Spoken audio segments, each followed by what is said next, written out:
नमस्कार विद्यार्थी मित्रांनो, तुमचं स्वागत आहे भगीरथ अकॅडमीमध्ये. काल झालेल्या राज्यसेवेच्या मुख्य परीक्षेचा जो पेपर क्रमांक 2 आहे त्याच संदर्भामध्ये आज आपल्याला डिटेलमध्ये चर्चा करायची आहे. परंतु GS पेपर 2 हा जो संपूर्णरित्या पॉलिटी आणि गव्हर्नन्सच्या संदर्भामध्ये आहे, तर पॉलिटी आणि गव्हर्नन्सच्या संदर्भामध्ये रिस्पेक्टेड आपले सर कोळंबे सर ते डिस्कस करतील.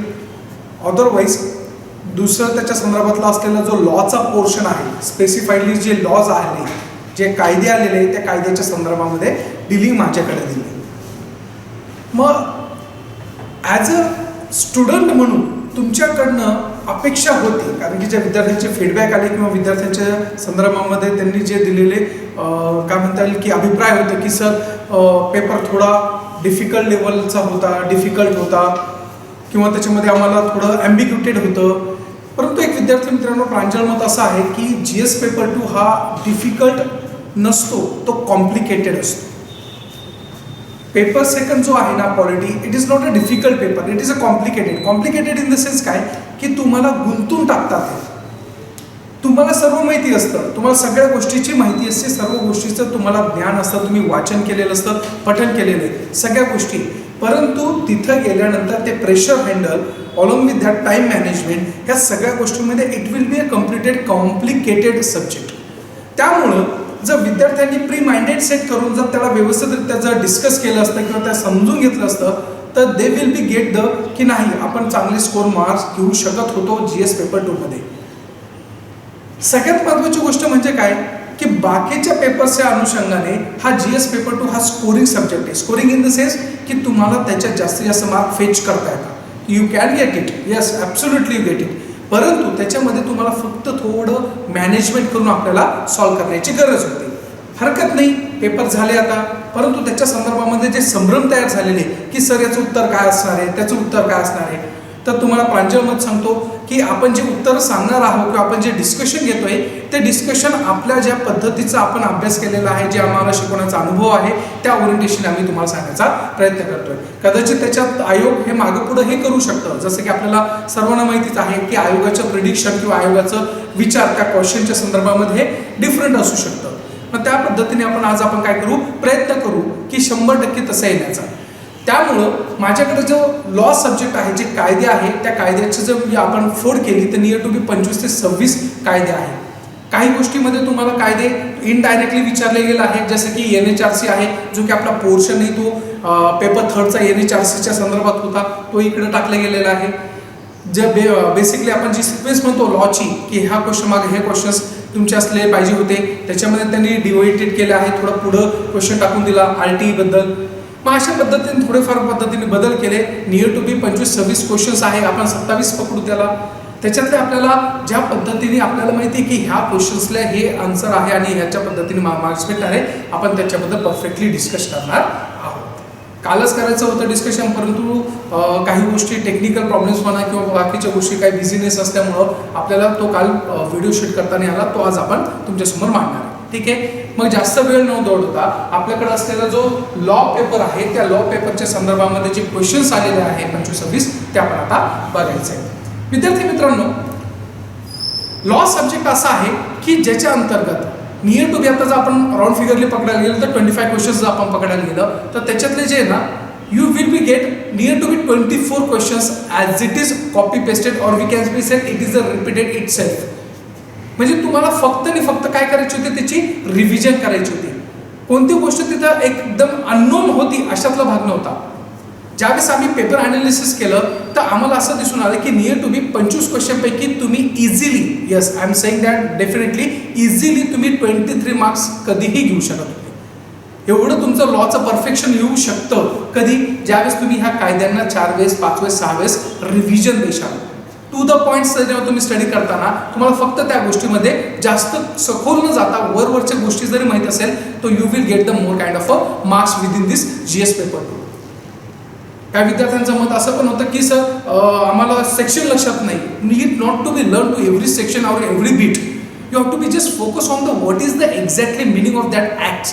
त्या ॲक्ट्समध्ये काय दिलं आहे तुम्हाला थोडंफार नॉलेज बऱ्यापैकी आलं असेल तर सेक्शन काही जे महत्त्वाचे आहे, जसं की आपण रेग्युलर बॅचेसमध्ये किंवा रेग्युलर क्लासेसमध्ये आपण ज्यावर चर्चा करतो ना, नवीन विद्यार्थ्यांना त्या गोष्टी फार सोप्या होत गेल्या, कारण की आपण त्या पद्धतीने समजून सांगतो आणि त्या पद्धतीने आपण त्याचा स्टडी करून घेत आहोत. हरकत नाही, तुम्हाला चान्स नाही भेटला तर आपण पुढच्या वेळेस आपण त्याच्या संदर्भामध्ये काही वेगळे सेशन्स घेऊन आपण अटेंडन्स करू शकतो. ठीक आहे. मग ह्या संदर्भामध्ये जर आपल्याला बघायला गेलं तर सगळ्यात असले महत्त्वाचे जे 13 लॉज आहेत, त्या 13 लॉजच्या संदर्भात आपल्याला काय करायचं आहे, थोडं डिकोडिफिकेशन करायचे आहे. त्यामुळं विद्यार्थी मित्रांनो लक्ष राहू द्या की एक्झॅक्टली आपल्याला काय बघायचं आहे. बघा, सगळ्यात पहिला महत्त्वाचा क्वेश्चन होता तुमचा असलेला पहिला क्वेश्चन. काही विद्यार्थ्यांना दिसत नसेल कदाचित, परंतु आपण त्या संदर्भामध्ये काही प्रोव्हिजन करून ठेवू. ठीक आहे. कदाचित तुम्हाला आता दिसत असेल व्यवस्थित. बघा,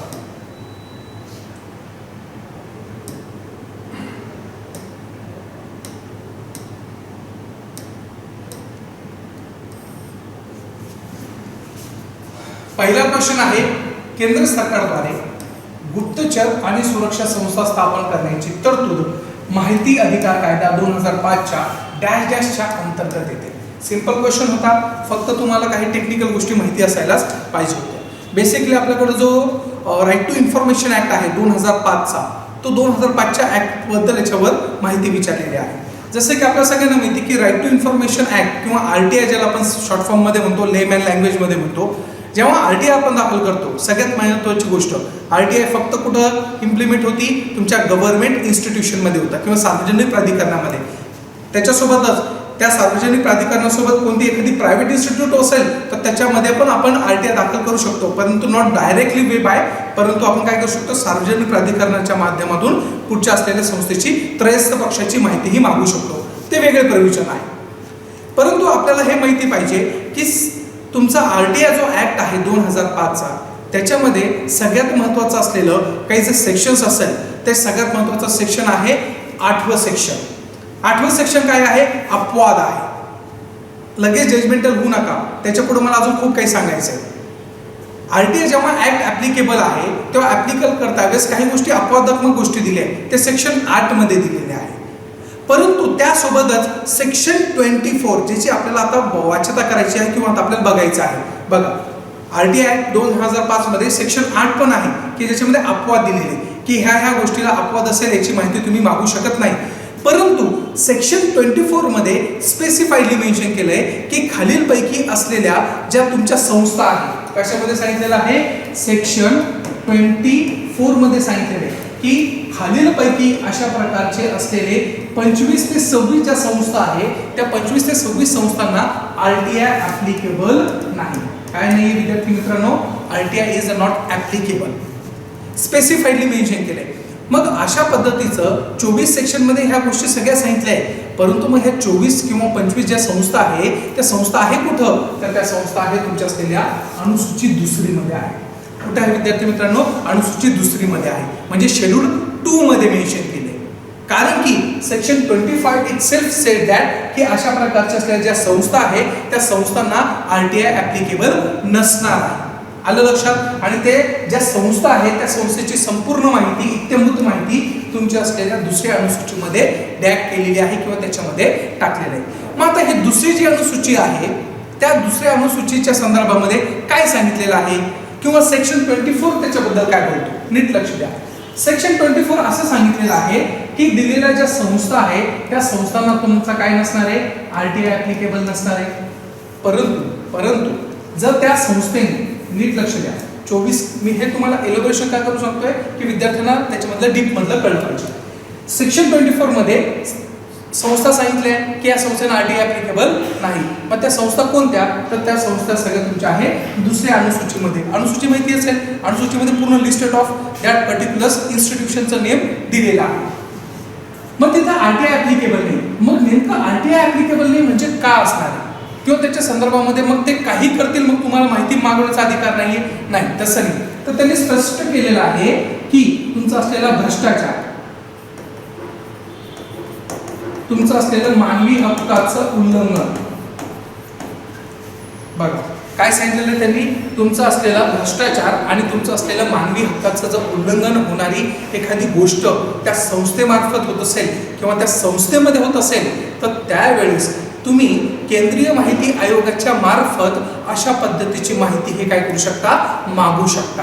म्हणजे थोडक्यात काय सांगितलेलं आहे की सेक्शन 24 नुसार खालील दिलेल्या असलेल्या संस्थांना RTI ऍप्लिकेबल नाही, परंतु त्याच्या अंतर्गत त्या संस्था अंतर्गत भ्रष्टाचार बोकळला असेल किंवा तुमच्या असलेल्या मानवी हक्काचं उल्लंघन झालेलं असेल तर तुम्ही त्याच्याबद्दलची माहिती केंद्रीय माहिती आयोगाकडनं काय करू शकता, मागू शकता, असं स्पष्टपणे सांगितलेलं आहे. त्याच्याही मध्ये सगळ्यात महत्त्वाचं काय आहे, जर त्या संस्थेने मानवी हक्काचं जास्त उल्लंघन केलं असेल तर मानवी हक्काचं जास्त उल्लंघनाच्या संदर्भात जर माहीत होत असेल की ह्या संस्थेने जास्त केलेले आहे तर त्या संदर्भामध्ये असलेल्या ह्या सगळ्या माहितीची माहिती तुम्हाला केंद्रीय माहिती आयोगाकडून भेटली जाते. आणि तीही किती दिवसात भेटतीये, ओनली 45 डेज मध्ये. जनरली तुम्ही RTI ऍप्लिकेबल केल्यानंतर तुम्हाला किती दिवसात माहिती भेटती, 30 दिवसात माहिती भेटती. परंतु ज्यावेळेस तुम्ही सेक्शन 24 खाली असलेल्या ज्या संस्था आहे त्या संस्थेमध्ये मानवी हक्काच्या उल्लंघनासाठी जेव्हा केंद्रीय माहिती आयोगाकडे अर्ज दाखल करताय आणि त्यांना माहिती मागवताय, that times the central information commission gives you the informations which is related with your violation of a human rights given by the only 45 days. आणि ती जनरली तुम्हाला किती दिवसात भेटतो, 30 दिवसात भेटतो, परंतु ह्या संदर्भामध्ये 45 डेज मध्ये तुम्हाला काय भेटणार आहे, त्या प्रकारची माहिती भेटणार आहे. मग अशा प्रकारची जी अनुसूची आहे ती अनुसूची आपण काय केली आहे, दुसऱ्या अनुसूचीमध्ये टाकलेली आहे. मग सर पहिली अनुसूची काय असणार आहे, तर पहिली अनुसूची तुमची काय सांगते, पहिली अनुसूची आहे तुमची असलेली त्या प्रकारची जे आयुक्त आहे आपल्याकडं, चीफ इन्फॉर्मेशन कमिशनर जे आहे, आयुक्त आहेत, त्यांचं असलेलं शपथ कशी असणार आहे त्या शपथेच्या संदर्भात असलेली पहिली अनुसूची आहे. आणि दुसरी अनुसूची कशाबद्दल बोलतो, RTI ऍक्ट मधलं जे 24 संस्था आहेत त्या 24 संस्थेमध्ये असलेले 25 संस्था जे आहे 25 संस्थेच्या संदर्भात असलेल्या ह्या सगळ्या संस्थेचं नाव आहे. याच्यामध्ये व्हेरिएशन आहे, हे केंद्र सरकार ठरवणार आहे की आज ही संस्था ही कदाचित त्याच्यामध्ये नाही, उद्या चालून ती संस्था त्याच्यामध्ये ऍड करू शकता. म्हणजे अशा 25 प्रकारच्या असलेल्या ज्या संस्था आहे सध्या तरी की ज्याच्यामध्ये तुम्ही RTI दाखल करू शकत नाही. परंतु जर त्यांनी भ्रष्टाचार केला असेल किंवा त्याच्यातही महत्त्वाचं म्हणजे मानवी हक्काचं उल्लंघन जर त्यांनी केलं असेल तर अशा संदर्भात तुम्हाला सगळं काय आहे केंद्रीय माहिती आयोगाकडून ती माहिती मागवता येते. बरं, किती दिवसाच्या आत तुम्हाला भेटणार ती माहिती, 45 दिवसाच्या आत भेटणार आहे. हे लक्षात ठेवा विद्यार्थी मित्रांनो. कदाचित तुम्हाला आता याच्या पुढेही जाऊन डायरेक्ट डेज विचारण्याची त्यांची कॅपॅसिटी आहे, त्यामुळे पुढे जाऊन तुम्हाला डायरेक्ट विचारू शकतात की कोणत्या दिवसात आणि कधी दिवसात ते माहिती देतात, 45 दिवसात ती माहिती देतात. मग 2011 मध्ये याच्यामध्ये 3 संस्थांचा ऍड केलेला आहे. बघा, जसं मी तुम्हाला सांगितलं की केंद्र सरकार काय आहे, केंद्र सरकारला त्या प्रकारची असलेली काय आहे, पॉवर आहे कोणती संस्था याच्यामध्ये टाकायची किंवा कोणती टाकायची नाही. तर नियर टू बी 2011ला आपण 3 प्रकारच्या संस्था याच्यामध्ये काय केल्या, ऍड केलेल्या आहे. ती म्हणजे तुमची असलेली पहिले CID, त्याच्यानंतर आहे NI म्हणजे नॅशनल इन्व्हेस्टिगेशन एजन्सी आहे, त्याच्यानंतर तुमची आहे परत NIA आहे, त्याच्यानंतर काय आहे इंटेलिजन्स, नॅशनल इंटेलिजन्स एजन्सी आहे. मग अशा 3 प्रकारच्या ज्या रिसेंटली आपण काय म्हणतोय की 2011 मध्ये ह्या 3 ज्या संस्था आहे त्या संस्था आपण काय केल्या आहे याच्यामध्ये ऍड केल्या आहे. म्हणजे यांनी जर या संस्थांनी जर मानवी हक्काचं उल्लंघन करणाऱ्या काही गोष्टी केल्या तर तुम्ही डायरेक्टली केंद्रीय माहिती आयोगाकडून त्यांच्या थ्रू माहिती मिळवू शकता. आलं लक्षात? या संदर्भामध्ये होतं पहिलं तुमचं असलेलं क्वेश्चन्स. आलं लक्षात विद्यार्थी मित्रांनो? सिंपल होतं, अवघड नव्हतं, परंतु कसं आहे की थोडं जर त्याला बारकाईने जर तुम्ही स्टडी केला ना you will get the all kind of stuffs regarding this. Got it? चलो, पहिला क्वेश्चन समजला. दुसरा क्वेश्चन सिंपल होतं. पहिल्या अनुसूची काय होते याच्यामध्ये आयुक्तांची असलेली शपथ किंवा त्याचं असलेलं शपथपत्र जे आपण शपथ घेतो अबकमी असा असा त्या संदर्भात. दुसऱ्या अनुसूची ऑल इन्स्टिट्यूशन्स. ठीक आहे, चलो. आता दुसरा क्वेश्चन आहे त्याला आपण झूम होतो. ठीक आहे,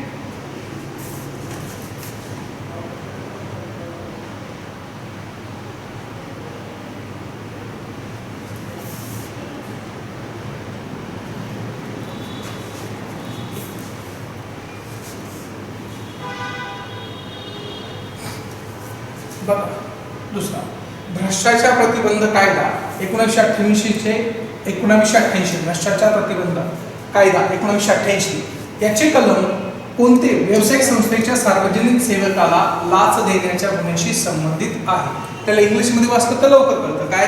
which is the sections of the Prevention of the Corruption Act 1988 deals with the offense of relating to bribes to the public servant in the commercial organization. बघा कमर्शियल ऑर्गनायझेशन बद्दल बोललेलं आहे.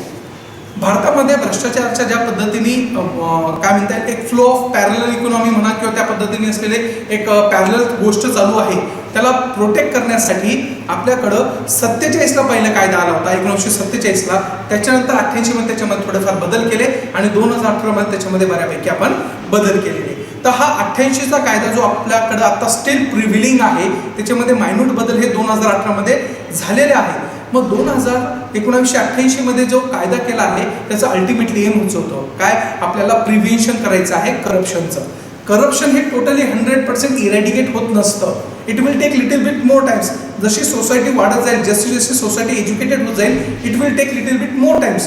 परंतु अप टू दॅट लिमिट आपल्याला कुठंतरी करप्शनची जी intensity आहे ना ती इंटेन्सिटी कमी करायची आहे. त्यामुळं हे प्रिव्हेन्शन कंट्रोलिंग करायचं आपल्याला.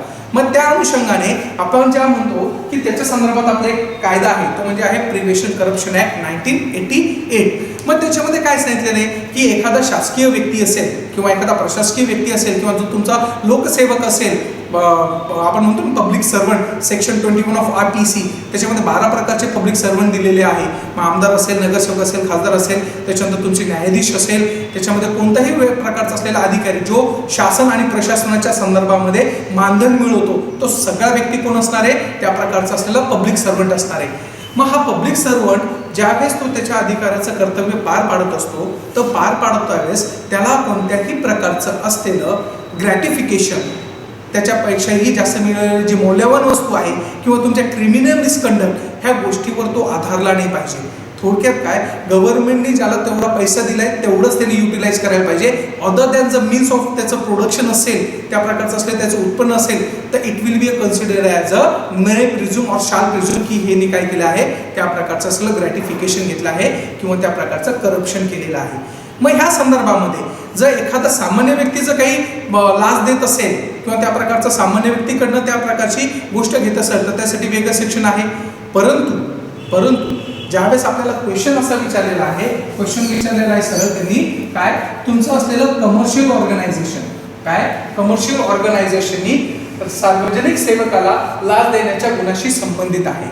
जर एखादी कंपनी आहे कमर्शियल ऑर्गनायझेशन म्हणजे काय विद्यार्थी मित्रांनो कंपनी आहे. मग ती कंपनी तुमची असलेली प्रायव्हेट आपण जर पकडायला गेलो जसं की अंबानी साहेब आहे अदानी साहेब आहे किंवा तुमचे असलेले टाटा आहे बिर्ला आहे अशा विविध प्रकारचे असलेले प्रायव्हेट प्लेयर्स आहे आपल्याकडे. मग ज्यावेळेस प्रायव्हेट प्लेयर्स त्यांना एखादी जमीन अधिग्रहण करायची असेल किंवा त्यांना मोठी इंडस्ट्री स्थापन करायची असेल किंवा त्या प्रकारचं असलेलं त्यांना काही इन्स्टॉलेशन करायचं आहे within the particular territory of India किंवा बाहेरची एखादी कंपनी आहे त्या कंपनीने भारताच्या एखाद्या कंपनीसोबत टायअप केलं आणि त्या भारतातल्या कंपनीने इथं त्या प्रकारचं असलेलं काही जमीन अधिग्रहण करायची इच्छा असेल इथं त्या प्रकारचं असलेलं प्रोजेक्ट टाकायचं असेल किंवा तिसरी कंडिशन बाहेरची कंपनी FDI मार्फत जर इथे येत असेल आणि त्या पद्धतीने एखाद्या गोष्टीला प्रोजेक्शनने इथं बघितलं जातं आणि तिथं टाकल्या जातं. मग अशा पद्धतीने केलेलं कार्य त्या पद्धतीने जे मागत आहे किंवा गव्हर्नमेंटकडे ज्या पद्धतीने त्या गोष्टी मागत आहात ते जर व्यवस्थितरित्या असेल आणि तिथं शासकीय सेवकाला कोणत्याही पद्धतीने तिथं काय देत नाहीये लाच देत नसेल तर इट विल बी गुड. परंतु जर अशा कमर्शियल कंपनीनी त्या प्रकारची असलेली लाच देत असेल सार्वजनिक सेवकाला तर त्याच्याबद्दल केलेला अपराध हा त्या सर्व तुमच्या असलेल्या company is a liable for that. मग त्याच्यासाठी सेक्शन आहे तुमचं असलेलं सेक्शन 9 मध्ये दिलेलं आहे. स्पेसिफाईडली सांगितलेलं प्रिव्हेन्शन करप्शन ॲक्टमध्ये जर तुमची एखादी कमर्शियल ऑर्गनायझेशन आहे आणि त्या कमर्शियल ऑर्गनायझेशनने त्या प्रकारचं असलेलं सार्वजनिक सेवकाला पैसा दिला खाऊ घातला काही गोष्टी सांगितल्या की साहेब लवकरात लवकर फाईल आमची निपटून टाका लवकरात लवकर आमच्या फाईलमध्ये काहीतरी तडजोड करा तर त्यावेळेस काय आहे त्या कमर्शियल ऑर्गनायझेशननी त्या प्रकारचा असलेला तिथं गुन्हा केला आहे. मग शिक्षेचं प्रावधान कुठं दिलंय पण लगेच कदाचित पुढच्या वर्षी तुम्हाला क्वेश्चन विचारलं जाऊ शकतं की शिक्षेचं प्रावधान कुठे आहे तर लगेच सेक्शन 10 मध्ये दिलेलं आहे. सेक्शन 10 काय सांगतो की ज्या प्रकारचं असलेलं व्यवस्थापक असेल, सचिव मंडळ असेल किंवा कोणत्याही पद्धतीचा व्यक्ती असेल, तर त्या व्यक्तीने केलेला हा जो गुन्हा आहे त्या व्यक्तीच्या संदर्भामध्ये त्या इंडिव्हिज्युअल व्यक्तीला नियर टू बी 3 ते 7 वर्षापर्यंत, काय विद्यार्थी मित्रांनो, 3 ते 7 वर्षापर्यंतचा कारावास होऊ शकतो आणि दंडही होऊ शकतो. सेक्शन 9 मध्ये हे पण सांगितलेलं आहे, जर इंडिव्हिज्युअल व्यक्ती असेल तर त्या व्यक्तीचा जो संस्थापक असेल त्याला असं केलं जाईल. जर कमर्शियल ऑर्गनायझेशनने तसं काही केलं असेल तर त्याला फक्त काय दिलं जातं, फाईन दिल्या जातं. काय दिलं जातं, फाईन दिल्या जातं. जसं की फॉर एक्झाम्पल रिलायन्स इंडस्ट्रीने त्या प्रकारचं तिथं प्रोजेक्ट टाकण्यासाठी पर्टिक्युलर IAS ऑफिसरला काहीतरी पैसे दिले, काहीतरी भ्रष्टाचार बोकाळला, मग त्या पद्धतीने त्या इंडस्ट्रीला काय दिलं जाणार आहे, फाईन इश्यू केला जाणार आहे. त्या संस्थेला फाईन इश्यू केला जातो आणि त्या व्यक्तीला सेक्शन 10 नुसार 3 ते 7 वर्षाची कैद होऊ शकते आणि त्याला फाईन पण लावल्याही जाऊ शकतो. म्हणजे विचार करा, आपण ह्या पद्धतीने करप्शन कंट्रोल करण्यासाठी सेक्शन 9 हा स्पेसिफाईडला आपण कमर्शियल ऑर्गनायझेशनला पण पकडलेलं आहे की त्यांनी उद्या चालून अशा पद्धतीचं काम नको करायला की आपल्याकडे असलेले हे जे करप्शनची लेवल आहे ती काय होत चालली आहे, वाढत जाणार आहे. मग अशा पद्धतीने केलेले सगळे कामं तुम्हाला याच्यातून दिसून येतात. आलं लक्षात? नेक्स्ट समजलं, सिंपल आहे. याचं उत्तर काय मग विद्यार्थी मित्रांनो, 2 आहे. आलं लक्षात? 2 आहे उत्तर आणि पहिल्या क्वेश्चनचं आन्सर आहे, सेकंड उत्तर आहे. तुम्ही चेक करू शकता.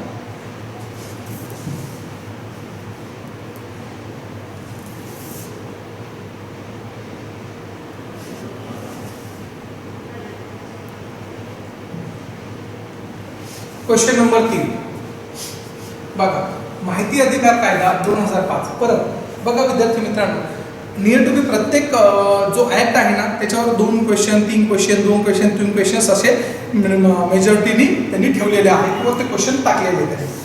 मग आपल्याला प्रत्येक कायद्याचा अभ्यास करणं काय काळाची गरज. बघा तिसरा क्वेश्चन आहे, माहिती अधिकार कायदा 2005च्या खालीलपैकी कोणते कलम केंद्रीय माहिती आयोगाच्या स्थापनेशी संबंधित आहे. सिंपल क्वेश्चन होता, खूप चिंदी क्वेश्चन होता, तुम्ही आरामशीर डील करू शकत होते. सेक्शन काय आहे तुमचं असलेलं, सेक्शन 12. बघा विद्यार्थी मित्रांनो काय सांगितलेलं आहे, सेक्शन 12 मध्ये तुमचे असलेले केंद्रीय माहिती आयोग असणार आहे. काय असणार आहे, केंद्रीय माहिती आयोग असणार आहे. म्हणजे केंद्रीय माहिती आयोगाची काय करायची, तुम्हाला स्थापना करायची आहे. Central information commission has to be established by the section of 12 of your RTA act 2005 specifiedly mention केलेलं आहे. कारण ह्या कायद्यानुसार केंद्र स्तरावर केंद्रीय माहिती आयोग, राज्य स्तरावर राज्य माहिती आयोगाची परिभाषा केली आहे. सेक्शन 12 मध्ये काय सांगितले, केंद्रीय माहिती आयोग सांगितलेले. मग केंद्रीय माहिती आयोगाचं ज्यावेळेस आपण कंपोजिशन बघतोय मग त्यावेळेस काय सांगितलेलं आहे, एका प्रकारचे कोण असणार आहे, चीफ इन्फॉर्मेशन कमिशनर असणार आहे. जास्तीत जास्त किती असणार आहे, 10 कोण असणार आहे, इन्फॉर्मेशन कमिशनर असणार आहे. म्हणजे माहिती आयुक्त असणार आहे. हे मुख्य माहिती आयुक्त आहे. तुमचे असलेले माहिती आयुक्तांची संख्या 10 पेक्षा जास्त नसेल म्हणजे अप टू लिमिट किती आहे, 110 आहे. मग अशा पद्धतीने याचं कंपोजिशन केलं आहे. यांची निवड कोणामार्फत होती, तुमच्या असलेल्या राष्ट्रपती मार्फत. पण राष्ट्रपती मनाने कारभार करतो का, नाही. राष्ट्रपतीला सांगणारे 3 जण आहे. कोण कोण असणार आहे, PM असणार आहे. त्याच्यानंतर असलेला अपोजिशन लिडर्स असणार आहे. तुमच्या असलेल्या लोकसभेतील असलेला अपोजिशन लिडर असणार आहे. त्याच्यानंतर तुमच्याकडे असलेला PM अपॉइंट केलेला एखादा कॅबिनेट मिनिस्ट्री असणार आहे. मग ह्या प्रकारचे हे 3 व्यक्ती तुमच्या असलेल्या राष्ट्रपतीला सांगतील की ह्या 11 जणांना काय करा, तुम्ही अपॉइंट करा. मग अशा पद्धतीने त्याचं कंपोजिशन आपण बघितलं. सोबतच कदाचित ते तुम्हाला आता फार मोठ्या बदलाने जो 2019 मध्ये बदल केला आहे तो पुढे चालून तुमच्या असलेली सगळ्या संदर्भामध्ये माहितीची सेक्शन 13 मध्ये दिली सेवा शर्ती आणि पदावधी हे तुम्हाला पुढच्या वर्षी 100% क्वेश्चन विचारला जाणार आहे. शुअर शॉर्ट सांगतो की सेक्शन 13 वर पुढच्या वर्षी क्वेश्चन असणार आहे. म्हणजे ही प्रिलिम जी होणार आहे जून जुलैची त्याच्यानंतर मेन्स मध्ये 100% सेक्शन 13 वर क्वेश्चन असणार आहे. कारण की त्यांनी आता हा क्वेश्चन विचारला काय की 12 नुसार केंद्रीय माहिती आयोग आहे तुमच्याकडं. मग त्यांचं कंपोजिशन ते विचारतील, कदाचित कंपोजिशन विचारतील, कोण कोण असतं, कोणामार्फत केलं जातं, त्या सर्व संदर्भात तुम्हाला सगळ्या गोष्टी कळाल्या. सेक्शन 13 नुसार या संदर्भामध्ये आता बिफोर दॅट हे पूर्ण कंप्लीट करून देऊ. काय, केंद्रीय माहिती आयोग, CIC एक, IC एक आहे, राष्ट्रपती आणि त्यांच्या मार्फत आता हे सगळे जे लोक आहे 11 जे मंडळी आहे ते मंडळी त्या पद्धतीने असलेलं काय सांगितलेलं आहे, कायदा किंवा विषय ज्ञान असलेले व्यक्ती असणार आहे. एज्युकेशन स्पेसिफाईड मेन्शन केलंय का, नाही. मग आता याच्या पुढे जाऊन जसं मी तुम्हाला सांगितलं की आयोग आता काय करणार आहे, पुढच्या वेळेस तुम्हाला जास्त स्वरूपातल्या डीप मध्ये क्वेश्चन विचारतील. मग तुम्हाला कदाचित सेक्शन 13 बद्दल क्वेश्चन विचारण्याची दाट शक्यता आहे पुढच्या वेळेस. मग सेक्शन 13 काय सांगतोय, तुमचं असलेलं त्या पद्धतीने काय सांगितलेलं आहे, त्याच्या पदावधी किंवा तसं असलेलं आपण इंग्लिशमध्ये टेन्युअर होतं, टेन्युअर आहे. आणि त्याच्यानंतर सेवा शर्ती, त्याच्याबद्दल त्यांनी भाष्य केलेलं आहे. मग जसं की 2019 मध्ये याच्यामध्ये फार मोठा बदल झालेला आहे आणि as a criticising point of view ज्या पद्धतीने सोशल मीडिया असेल किंवा त्या प्रकारचं वृत्तपत्र असेल किंवा विविध प्रकारच्या माध्यमातून आता दिसून येत आहे की केलेला बदल RTI मधला हा फार मोठा बदल जो केला त्यांनी त्याच्यामध्ये फार मोठा काय झालेला आहे, इथं क्रिटिसायझिंग पॉईंट ऑफ व्ह्यू झालेला आहे.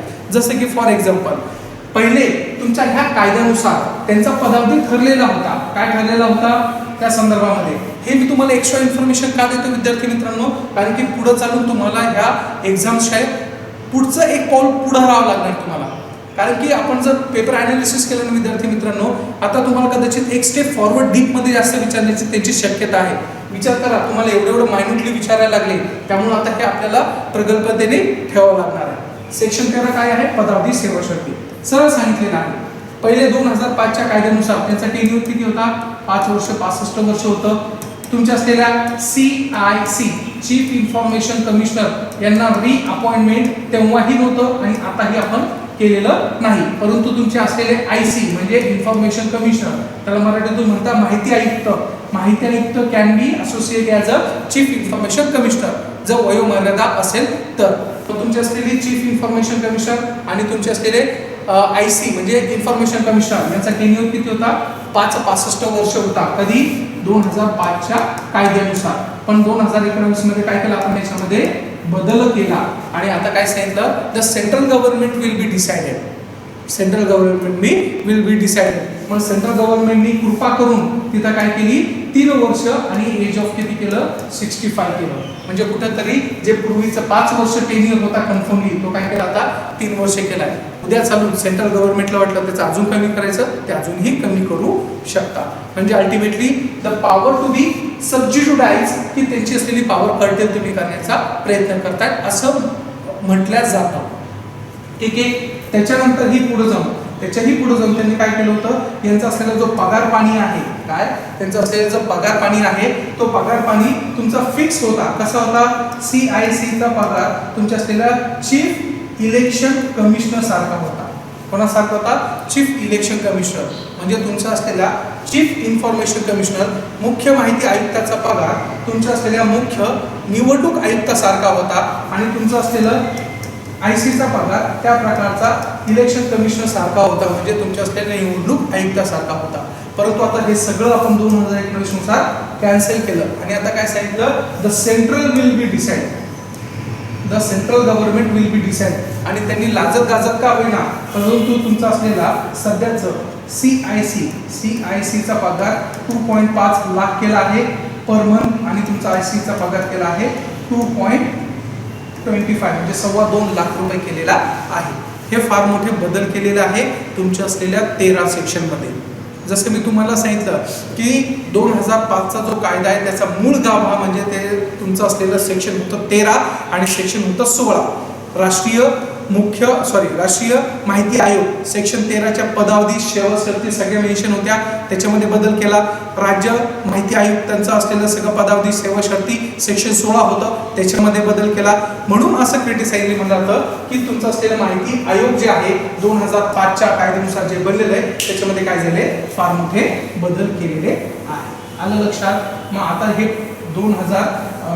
आताच्या एक्झाम मध्ये त्यांनी हा क्वेश्चन विचारला, कोणता, की केंद्रीय माहिती आयोगाच्या स्थापनेविषयी. तो सेक्शन 12 त्याचं उत्तर आहे. मग आता फक्त एवढं लक्षात घ्या की पुढे जाऊन तुम्हाला अभ्यास कसा करायचा आहे, थोडा अजून डीपमध्ये करायचा आहे. मग पुढच्या वेळेस वास्तव्यास काय करायचं, हे तर वाचायचंच आपण, पण त्याच्याही पुढे जाऊन त्याच्यामध्ये थोडं सेक्शन 13 ही बघून घ्यायचं. म्हणजे काय होईल, त्याच्या पद्धतीने क्वेश्चन्स विचारले जातात. आलं लक्षात. आता तुमचा आहे क्वेश्चन 4.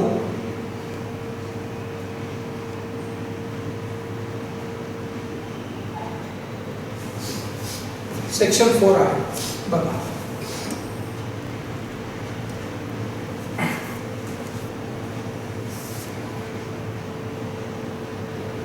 सेक्शन 4 काय म्हणतो? बालकाचा मोफत व सक्तीचा शिक्षणाचा हक्क म्हणजे तुमचा असलेला राईट टू एज्युकेशन ऍक्ट जो आहे त्याच्या संदर्भामध्ये राईट टू एज्युकेशन ऍक्ट जो 2009 चा आहे प्रमाणे कोणतीही व्यक्ती मान्यता काढून घेतल्यानंतर शाळा चालवणे सुरू ठेवल व ती व्यक्ती पर्यंत वाढू शकेल अशा दंडास काय आहे त्या कारणीभूत असेल किंवा त्या प्रकारचं असलेलं तिथं काय असणार आहे तुम्हाला त्या प्रकारचं असलेलं शिक्षा असणार आहे ते दंड असणार आहे. बघा त्या प्रकारचं असलेलं जर तुम्ही ऑब्झर्वेशन जर केलं ना तर तुम्हाला काय दिसून येईल की राईट टू एज्युकेशन जो ऍक्ट आहे 2009 चा बनला त्याच्यामध्ये काही गोष्टी आपण स्पेसिफाईकली गोष्टी मेन्शन केल्या जसं की तुमचं असलेलं काय असणार आहे की विद्यार्थ्याला जवळजवळ शाळा पाहिजे. जसे की आपण सांगू शकतो की 5 किलोमीटरच्या आत त्याला शाळा अवेलेबल करून देणं गव्हर्नमेंटचं काम आहे. त्या प्रकारचं असलेलं त्याला क्रीडांगणाची तिथे अवेलेबल पाहिजे. त्याच्यानंतर तिथं सगळ्या गोष्टी बेसिक इन्फ्रास्ट्रक्चर तिथे व्यवस्थित पाहिजे. म्हणजे अशा थोड्याफार फरकाने ह्या RTE ऍक्ट नुसार जो आपल्याला संविधानिक मूलभूत अधिकार दिला होता त्या मूलभूत अधिकाराच्याही पुढे जाऊन जास्त डीप मध्ये लोकांना त्याचा जास्तीत जास्त बेनिफिट कसा होईल त्या अनुषंगाने 2009 मध्ये आपण हा कायदा केलेला होता.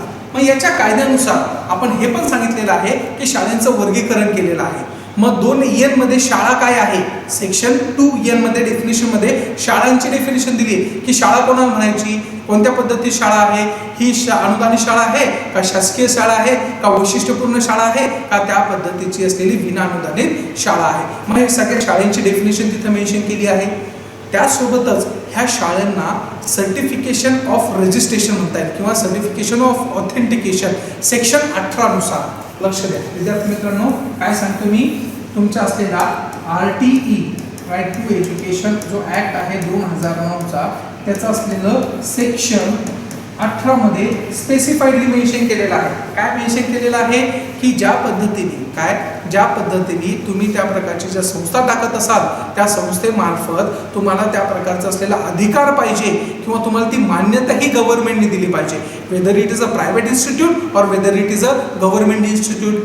मग अशा प्रकारची जर तुमची प्राथमिक शाळा असेल आणि त्याची ती मान्यता ती काढून घेतलेली असेल आणि त्या मान्यतेची पूर्तता करण्यासाठी तुमचे जे आपण म्हटलं ना की काही पॅरामीटर्स आहेत जे मानके आहेत ते जर फुलफिल करत नसेल तर सेक्शन 18 नुसार तुम्हाला काय भेटत नाहीये सर्टिफिकेट भेटत नाहीये. मग ते सर्टिफिकेट भेटत नसेल म्हणजे तुम्हाला ऑथेंटिसिटी नाहीये म्हणजे तुम्ही त्या प्रकारचं असलेली शाळा टाकू शकत नाहीये. आणि असा व्यक्ती जर त्या प्रकारची जर शाळा टाकत असेल तर त्याला किती दंड आहे 1 लाख रुपयापर्यंत काय दिला आहे इथं दंड ठोठवला आहे. म्हणजे तुमचा आन्सर काय असणार विद्यार्थी मित्रांनो ऑप्शन क्रमांक 4 अशा प्रकारचं सेक्शन 18 मध्ये स्पेसिफाईडली मेन्शन करून दिलेलं आहे. सेक्शन तुमचं कोणतं आहे RTE right to education act 2009 चं असलेलं सेक्शन 18 मध्ये स्पेसिफाईडली मेन्शन केलंय.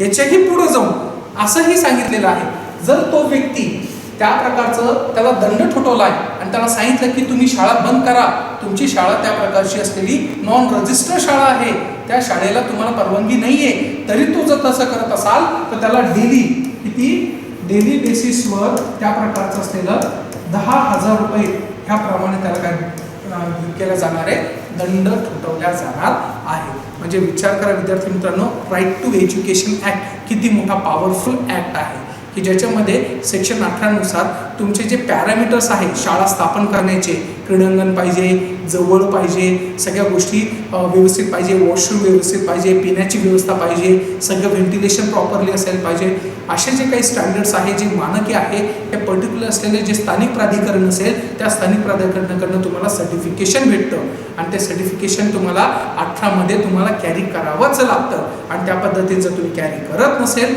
You are the liable for up to 1 lakh rupees पर्यंत आणि त्याच्यानंतरही तुम्ही ऐकलं नाही आणि शाळा कंटिन्यू चालू ठेवली तर पर डे तुम्हाला 10,000 रुपीज एवढा दंडही ठोठावला जाऊ शकतो. आलं लक्षात अशा पद्धतीने असलेलं तुमचा आन्सर काय आहे चौथ्या प्रश्नाचं उत्तर काय आहे 4 उत्तर दिलेलं आहे. समजलं त्या पद्धतीने आपण बऱ्यापैकी गोष्ट बघितलेली आहे. चलो 2 मिनिट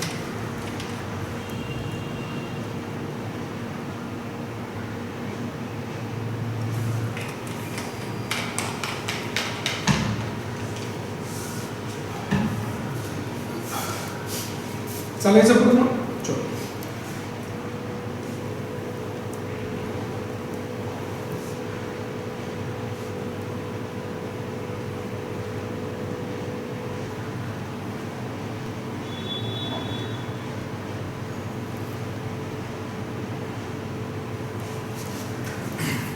बघा क्वेश्चन क्रमांक 5 खूप सोपा होता, सगळ्यांना येणं अपेक्षितच होतं आणि सगळ्यांना आला पण असेल. खूप चिंदी क्वेश्चन होते, जास्त काही हे नव्हता.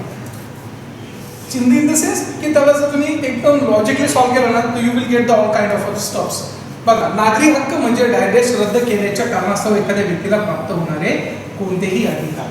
सावकाशत्या वास्तव काय, नागरी हक्क म्हणजे डॅश डॅश रद्द केल्याच्या कारणास्तव एखाद्या व्यक्तीला प्राप्त होणारे कोणतेही अधिकार. मग नेमकं नागरी हक्क म्हणजे काय, सिव्हिल राईट्स म्हणजे काय आणि त्याची परिभाषा काय दिलेली आहे, सिव्हिल राईट्स कोणाला म्हटलं जाणार आहे. मग जसं की आपल्याला माहिती आहे की स्वतंत्रपूर्व भारतामध्ये आपल्याकडे जी समाजाची उतरंड होती त्या समाजाच्या उतरंडीमध्ये पर्टिक्युलर काही सो कॉल्ड कम्युनिटी होत्या. त्या कम्युनिटीला कंटिन्युअसली काय केलं जायचं, तुमचं ॲनिहिलेशन केलं जायचं किंवा त्या प्रकारचं असलेलं तिथं दाबल्या जायचं किंवा सप्रेस केल्या जायचं. मग ह्या संदर्भामध्ये स्वतंत्र भारतामध्ये ह्या गोष्टी होऊ नये याकरिता आपण त्या प्रकारचे असलेले संविधानिक तरतुदी केल्या, जे की तुमची असलेली तरतूद दिसून येते article of 70 of your constitution, abolition of untouchability.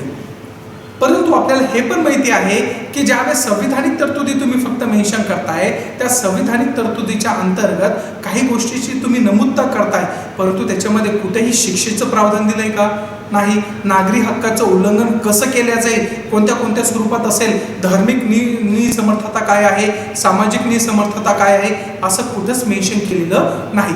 फक्त तो काय आहे, एका प्रकारचा असलेला आर्टिकल आहे. त्याला जिवंत स्वरूप असं म्हणता येणार नाही की ते मूलभूत अधिकार म्हणून ते मृत स्वरूपातले, बिलकुल नाही. परंतु त्याला अजून जिवंतपणाचं जर लक्षण द्यायचं असेल त्यामुळं आपण ह्या कलमांचा आधार घेऊन 1955 साली काय 1955 साली सिव्हिल राईट्स ऍक्ट हा काय केला होता, आपण अंमलात आणला होता. मग हा सिव्हिल राईट्स ऍक्ट जेव्हा आणला त्याची मूर्तता ही अजून स्वरूपामध्ये तयार व्हायला लागली. म्हणजे जास्तीत जास्त त्याचा बेनिफिट लोकांना भेटायला लागला. कारण की 17 मध्ये फक्त तुम्ही काय सांगितलं, मूलभूत अधिकार आहे आणि मूलभूत अधिकाराचं उल्लंघन झालं तर तुम्ही डायरेक्ट सुप्रीम कोर्ट नाही तर हायकोर्टमध्ये जाऊ शकता. परंतु त्याची असलेली शिक्षेचं प्रावधान हे कुठेही 17 मध्ये दिलेलं नव्हतं. म्हणून 17चा आधार घेऊन आपण सिव्हिल राईट्स ऍक्ट हा 1955 बनवला. आता बघा 1955चा कायदा बनवल्यानंतर विद्यार्थी मित्रांनो एक नीट लक्षात द्या बरं, जे सांगणार ते 1955चा जो कायदा बनवला ना त्याच्या कायद्याअंतर्गत आपण सिव्हिल राईट्स म्हणजे काय हे आपल्याला मेन्शन करून सांगायचं होतं. मग आपल्याला द्विधा मनस्थिती निर्माण झाली की नेमकं तुमचं असलेलं सिव्हिल राईट्स म्हणजे काय किंवा तुमचे असलेले नागरी हक्क म्हणजे काय असणार आहे. मग त्यांनी स्पेसिफाईडली मेन्शन करून टाकलं तुमच्या असलेल्या 2A डेफिनेशन 2A मध्ये पहिलीच आहे डेफिनेशन 2A मध्ये सेक्शन 2, कारण की सेक्शन 2 काय असतो, डेफिनेशनचा क्लॉज असतो. त्याच्यामुळे 2A मध्ये सांगितले नागरी हक्क. नागरी हक्क असे म्हणावे हक्क की जे हक्क तुम्हाला तुमच्या असलेल्या 17 मध्ये जे व्हायोलेशन होती किंवा तुमच्या असलेले काय आहे त्या एखाद्या व्यक्तीला प्राप्त होणारे कोणतेही अधिकार. मग त्याच्यामध्ये काय घटनेच्या कलम 17 द्वारे अस्पृश्यता न पाळणारे असलेले अधिकार. म्हणजे तुम्ही अस्पृश्यता पाळू नये, त्यांना सामाजिक बांधिलकी, धार्मिक बांधिलकी या संदर्भात जेवढे अधिकार दिले आहे त्या अधिकाराची पायमल्ली होणार नाही असे सगळे लपलेले अधिकार जे 17 मध्ये त्या प्रकारचे अस्पृश्यतेच्या संदर्भात सांगितलेले आहे ते सगळे अधिकार काय केलेले आहे याच्यामध्ये सांगितलेले आहे. आलं लक्षात. पण नागरी हक्क म्हणजे काय असणार आहे, डायरेक्ट रद्द केल्याच्या कारणास्तव.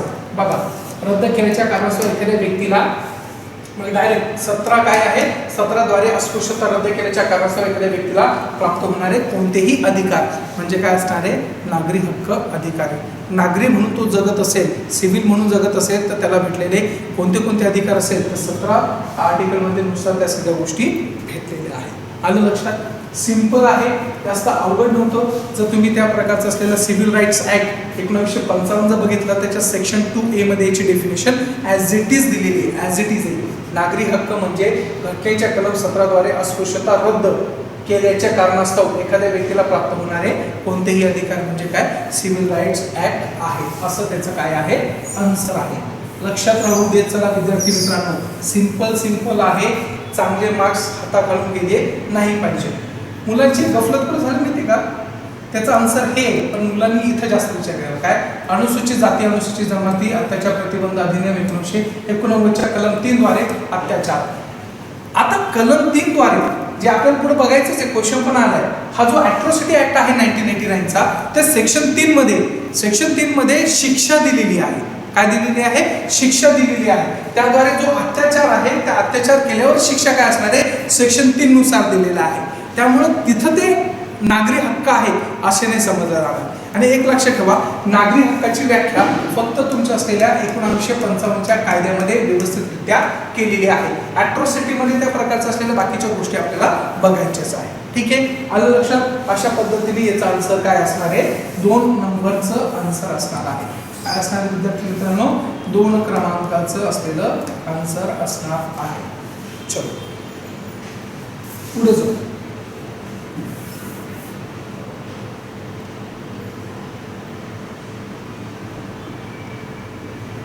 दोन क्वेश्चन डील होऊन जातील त्याच्यामध्ये. बघा 6 क्रमांकाचं क्वेश्चन काय सांगितलेलं आहे, माहिती तंत्रज्ञान अधिनियम 2000 अंतर्गत अविष्ट दंड हा डॅश डॅश पेक्षा असणार नाही. बघा आता तुमचा असलेला जो 6 क्रमांकाचा आहे त्याच्या संदर्भामध्ये स्पेसिफाईडली सांगितलेलं आहे काय की रेसिड्युअरी पेनल्टीज. काय आहे? रेसिड्युअरी पेनल्टीज. आता बेसिकली काय आहे हा कायदा, काय सांगतो त्याला इंग्लिशमध्ये म्हणतात IT ऍक्ट. काय म्हटलं जातं? IT act 2000, information technology act किंवा माहिती तंत्रज्ञान अधिनियम 2000. आता काय सांगितलेलं आहे की माहिती तंत्रज्ञान ज्या पद्धतीने अफाट स्वरूपामध्ये आता वाढत चाललं आहे, ज्या पद्धतीने त्यांनी वेग घेतला आहे, ज्या पद्धतीने त्याचं असलेलं अस्तित्व आज सगळ्या जगाने मान्य केलं आहे आणि ज्या पद्धतीने आज त्याचा असलेला उपयोग आणि दुरुपयोग ह्या पद्धतीने दोन्ही अँगलने ज्यावेळेस आपण बघतो त्यावेळेस आपल्याला दिसतंय की माहिती तंत्रज्ञानाचं जाळं हे आता काय झालंय, वाढत चाललं आहे. प्रत्येक सेक्टरमध्ये माहिती तंत्रज्ञानाचा 100% आता काय होतोय, वापर होण्याची शक्यता आहे किंवा शक्यता स्वरूपामध्ये दिसून पण येते. परंतु याच्या संदर्भामध्ये ज्यावेळेस आपण दुरुपयोग बघितला जातो त्यावेळेस दुरुपयोगाच्या अंतर्गत आपण जे एक आपण म्हणतो लेमॅन लँग्वेजनुसार किंवा सामान्य व्यक्तीला कळेल असं जर क्राईम असेल तो म्हणजे सायबर क्राईम असेल. पण त्या संदर्भामध्ये आज माहिती तंत्रज्ञानाचा वापर करून सायबर क्राईम घडवला जातो, चाइल्ड पोर्नोग्राफी केल्या जाते. त्याच्यानंतर त्या प्रकारचं असलेलं आपण म्हणतो ना इंटरनॅशनल लेवलवर किंवा इंटरनॅशनलच्या संदर्भामध्ये हॅकरिंग केल्या जाते. मग अशा विविध स्वरूपातले असलेले काही जे प्रकार आहे जे की जनसामान्याच्या असलेल्या अस्तित्वावर शंका निर्माण करणारे आहात, मग अशा प्रकारच्या असलेल्या ज्या पण संकल्पना असणारे किंवा जे पण ॲक्टिव्हिटी असणारे त्या ॲक्टिव्हिटी ह्या कायद्यानुसार गुन्हा म्हणून संबोधल्या जाणार आहे. मग ज्या एखाद्या व्यक्तीने ह्या माहिती आणि तंत्रज्ञानाचा वापर करून त्या पद्धतीने त्याचा मिसयूज करत असेल, त्याचा असलेला दुरुपयोग करून जनसामान्याला किंवा एखाद्या पोलीस प्रशासन व्यवस्थेला किंवा तुमच्या असलेल्या एखाद्या संस्थेला त्रास देत असेल किंवा त्याच्याबद्दल काही ॲक्टिव्हिटी करत असेल तर त्याला पेनल्टी दिल्या जाते, त्याला शिक्षाही दिल्या जाते. मग अशा संदर्भामध्ये आपल्याकडे ह्या ऍक्ट अंतर्गत 2000 ऍक्ट अंतर्गत भरपूर प्रकारच्या असलेल्या शिक्षा दिलेल्या आहे. सायबर क्राईमसाठी वेगळी शिक्षा आहे, तुमचं असलेलं त्या प्रकारचं असलेलं फ्रॉड कॉल असेल, मिसबिहेवियर असेल किंवा तुम्हाला अभिव्यक्ती स्वातंत्र्याच्या नावाखाली तुम्ही फक्त बोलत असता. मग अशा पद्धतीच्या असलेल्या सगळ्या गोष्टीनुसार आपल्याकडे असलेले हे ज्या गोष्टी आहेत त्याला प्रोटेक्ट करण्यासाठी आपण पेनल्टी दिली आहे. मग त्याच अनुषंगाने ह्या कायद्यावर आपल्याला एक क्वेश्चन विचारला. तो क्वेश्चन म्हणजे काय की माहिती तंत्रज्ञान अधिनियम 2000 अंतर्गत अविष्ट दंड. आता मराठी शब्द आहे लवकर समजणार नाही त्यामुळे इंग्लिशकडे गेलं तर काय दिसतं, रेसिड्युअरी पेनल्टी. आता नावातच विद्यार्थी मित्रांनो, रेसिड्युअरी पेनल्टी म्हणजे काय? रेसिड्युअरी म्हणजे मिसलेनियस किंवा उरले सुरलेले. जसं की मी तुम्हाला सांगितलं की कायदा हा जो बनतो ना तो कायद्याची व्याप्ती त्या त्या कायद्याच्या अंतर्गत असलेल्या सगळ्या गोष्टीवर काय केलं जातं, लक्ष दिलं जातं. त्या संदर्भामध्ये तिथं विशिष्टरित्या काही गोष्टी नमूद केलेल्या आहेत. असं जर कोणी काही केलं तर त्याला काय शिक्षा असेल, अभिव्यक्ती स्वातंत्र्याच्या नावाखाली काही वक्तव्य केलं तर त्याला कोणती शिक्षा असेल, त्या प्रकारचं असलेलं तुम्ही एखादी गोष्ट करताय जसं की सायबर क्राईम आहे, लोकांच्या याच्यातून पैसे काढत असाल तो पण एक गुन्हा आहे. मग अशा प्रत्येक गोष्टीसाठी गुन्ह्यासाठी शिक्षा आहे. परंतु कधी कधी काय होतं, कधी कधी गुन्हे हे नवीन स्वरूपात येतात. मग नवीन स्वरूपात आल्यानंतर आपल्या कायद्यामार्फत दिल्या जाणारी शिक्षेची त्याच्यामध्ये तरतूद नसती. मग त्याला दंड कसं द्यायचा ना, ह्या व्यक्तीला दंड कसा द्यायचा, मग तो दंड रेसिड्युअरी म्हणजे उरले सुरलेले जे गुन्हे याच्यामध्ये नमूद नसतील, कशामध्ये, तुमच्या कायद्यामध्ये, ते सगळ्या गुन्ह्यांसाठी दंड असणार आहे तुमचा असलेल्या नॉट एक्सेडिंग 25,000 असं स्पेसिफाईडली मेन्शन केलं आहे section 45 of your IT act. विद्यार्थी मित्रांनो लक्ष द्या, काय सेक्शन 45 काय आहे, त्या प्रकारचं असलेलं तिथं स्पेसिफाईडली मेन्शन केलेलं आहे. आलं लक्षात, समजलं. रेसिड्युअरी पेनल्टी मध्ये स्पेसिफाईडली मेन्शन केलेलं आहे सेक्शन 45 मध्ये IT ऍक्ट मध्ये स्पेसिफाईडली मेन्शन केलेलं आहे नॉट एक्सिडिंग 25,000 असं स्पेसिफाईडली मेन्शन करून टाकलेले. कारण की आपल्याकडे जे रेसिड्युअरी गोष्टी असतात त्या रेसिड्युअरी गोष्टीसाठी तुम्हाला काय करावं लागणार आहे, ती पेनल्टीज तिथं द्यावी लागणार आहे. त्या पद्धतीने तुम्हाला करावंच लागणार आहे. कारण की अदर क्राईम्स त्याच्यामध्ये कदाचित काय नसतात, मेन्शन नसतात, त्यामुळं तिथं त्या संदर्भात केलेलं गोष्ट आहे. लक्षात आलं विद्यार्थी मित्रांनो. मग तुमच्या क्वेश्चन क्रमांक 6 जो आहे तो काय आहे, फर्स्ट ऑप्शन आहे नॉट एक्सिडिंग 25,000. त्याला आहे IT ऍक्ट जो आहे त्याच्या संदर्भात सेक्शन 45 रेसिड्युअरी पेनल्टी बद्दल बोललेलं आहे. एकदा हे करू, ठीक आहे. चलो नेक्स्ट 7वा क्रमांकाचा क्वेश्चन. पर्यावरण ह्या शब्दाची व्याख्या पर्यावरण संरक्षण कायदा 1986 आहे.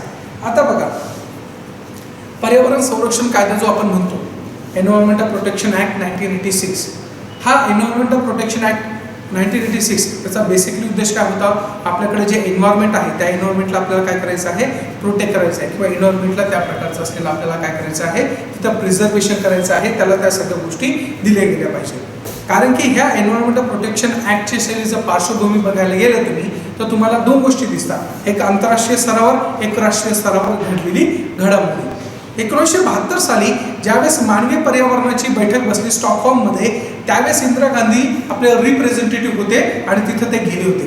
त्यावेळेस त्यांनी ओळखलं की जगामध्ये आपण ज्या पद्धतीने विकास करतोय, ज्या पद्धतीने आर्थिक विकास करतोय आणि ज्या पद्धतीने आपण आपल्या पर्यावरणाची हानी चालू आहे, त्या पद्धतीने जर आपण लवकरात लवकर काही स्टेप्स नाही घेतले, मेजर्स आपण केले नाही, तर कदाचित आपल्याला काय होऊ शकतं, त्या पद्धतीने काही गोष्टी आपल्याला पुढे इन फ्युचर आपल्याला तिथं फेस करावं लागणार आहे.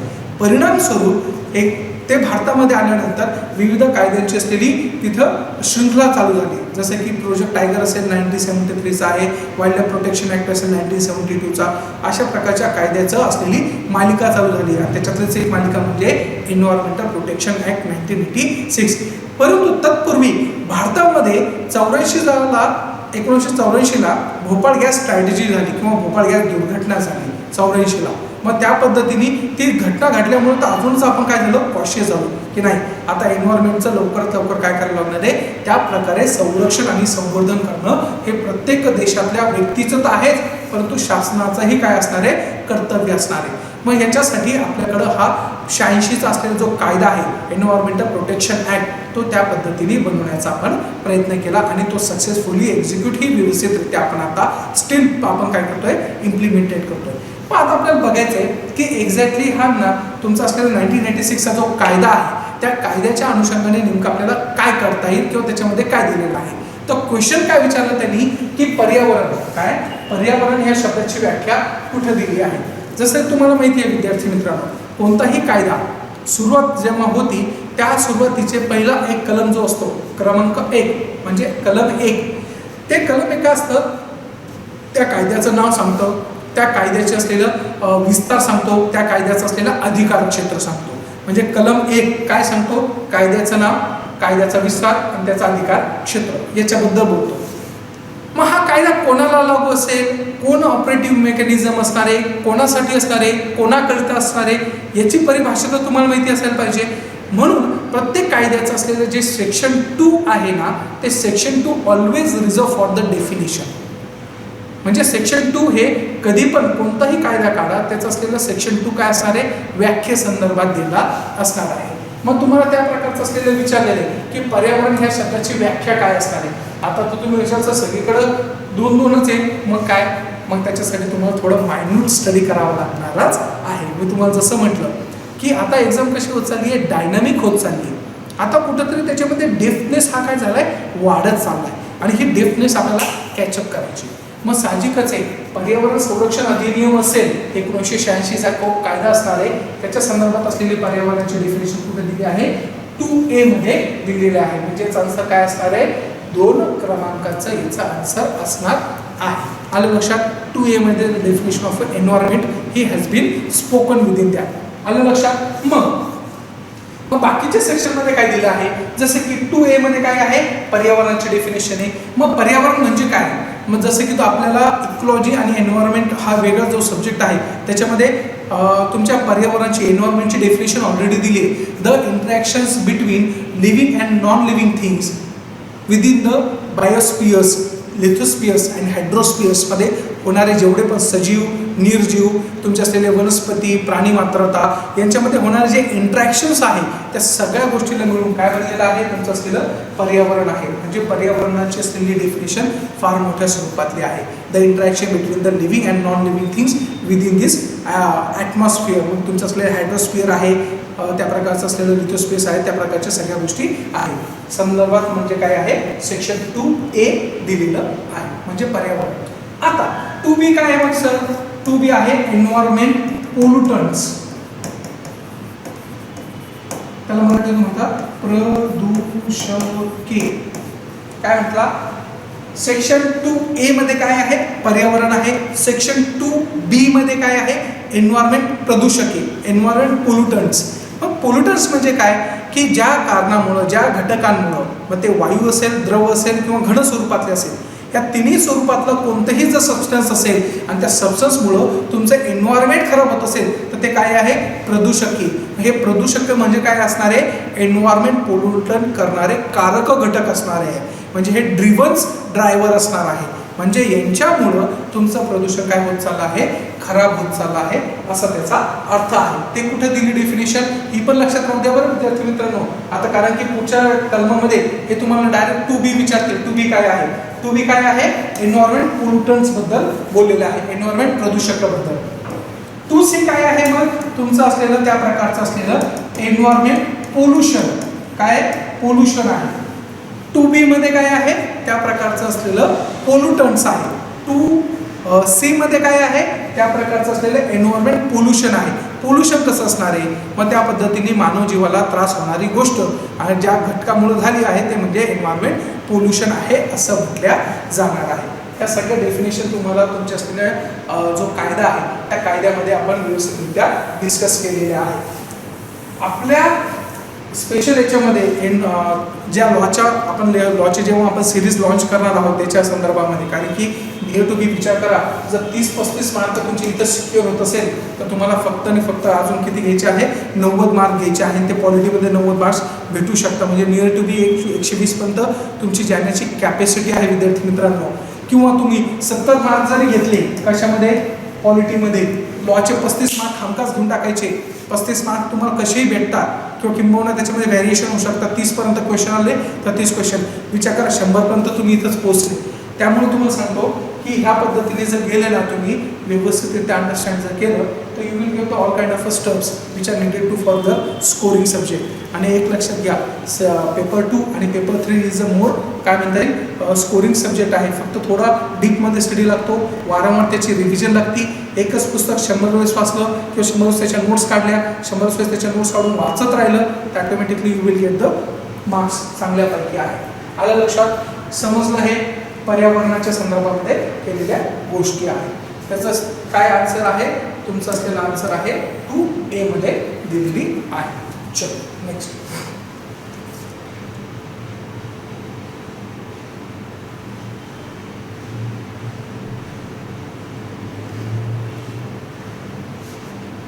परत तोच क्वेश्चन बघा, परत तोच क्वेश्चन डबल क्वेश्चन आहे, तोच क्वेश्चन आहे. कोणत्याही प्रकारचा त्याच्यामध्ये बदल झालेला नाही. आलं लक्षात. मग आपल्याला बघायचं की एक्झॅक्टली त्याच्यामध्ये काय काय दिलेलं आहे.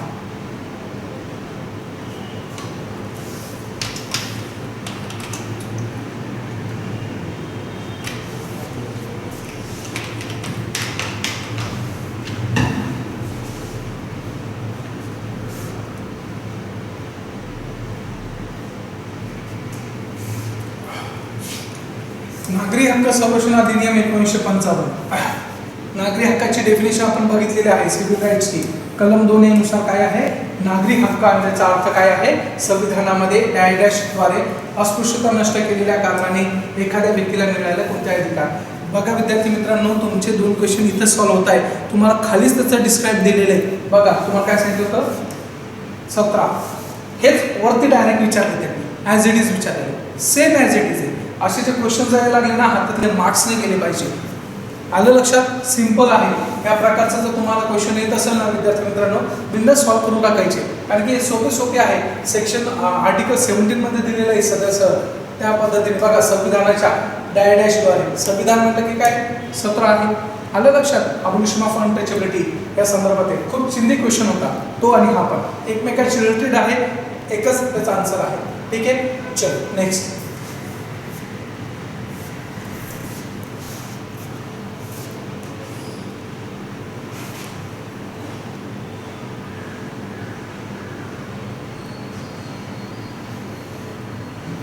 बघा पुढचा क्वेश्चन आहे 9 क्रमांक.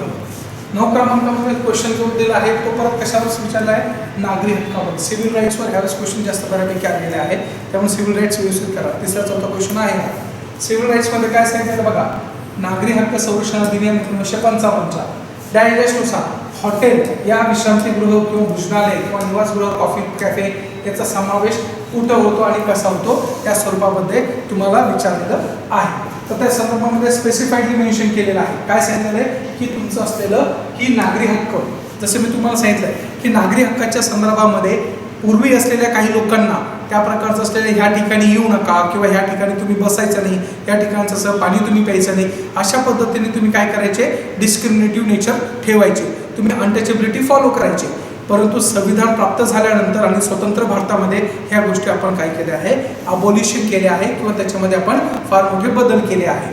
मग अशा पद्धतीने जेव्हा बदल केले आहे त्यावेळेस तुमच्या असलेल्या ह्या सिव्हिल राईट्स ॲक्ट 1955चा जो आहे त्याच्यामध्ये काही डेफिनेशन दिली की जसं ज्या प्रकारे की तुम्हाला हॉटेल आहे, मग याच्यात विश्रांतीगृह आहे, भोजनालय आहे, निवासगृह आहे, कॉफी आहे, कॅफे आहे. मग ह्या संदर्भात असलेली व्याख्या कुठं दिली, कारण की ह्या व्यक्तींना सो कॉल्ड पर्टिक्युलर लोकांना तुम्ही विश्रांतीगृहामध्ये येऊ देत नव्हते, भोजनालयामध्ये येऊ देत नव्हते, निवासगृहामध्ये येऊ देत नव्हते, कॉफी गृहामध्ये येऊ देत नव्हते. मग अशा पद्धतीने एखाद्या व्यक्तीला त्या प्रकारचे मज्जाव करत असेल, अटकाव करत असेल आणि त्याला जर कोणत्याही पद्धतीने ह्या हॉटेल नावाच्या संकल्पनेअंतर्गत त्याचा एन्जॉयमेंट किंवा त्या प्रकारचा असेल तो उपभोग घेण्याची त्याची कॅपॅसिटी कमी करत असेल तर he will be liable for the other activities. मग त्या संदर्भामध्ये असलेल्या ह्या सगळ्या ज्या गोष्टी आहेत त्याच्या संदर्भामध्ये काय सांगितलेलं आहे की हॉटेल ही कुठं तुमच्या असलेल्या कलम 2AA मध्ये काय केलं आहे, मेन्शन केलेलं आहे. आलं लक्षात? बघा आपण बघितलं होतं की 2A मध्ये काय आहे, तुमची असलेली नागरी हक्क याची असलेली व्याख्या दिलेली आहे.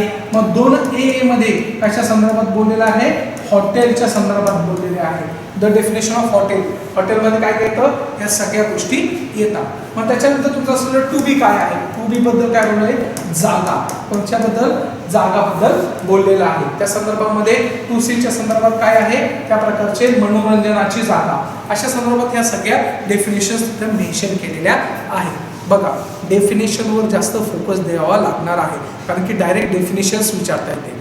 भले की सेक्शन मायन्यूट असेल परंतु तुम्हाला त्या प्रकारचं असलेलं व्याख्येवर फोकसच करावं लागणार आहे. त्या प्रकारचं असलेलं तिथं व्यवस्थितरित्या अंडरस्टँड करावंच लागणार आहे.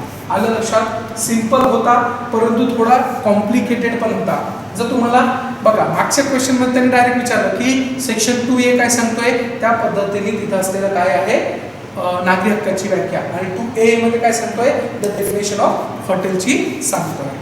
आलं लक्षात? मग ह्या पद्धतीने आपल्याला बघायचं.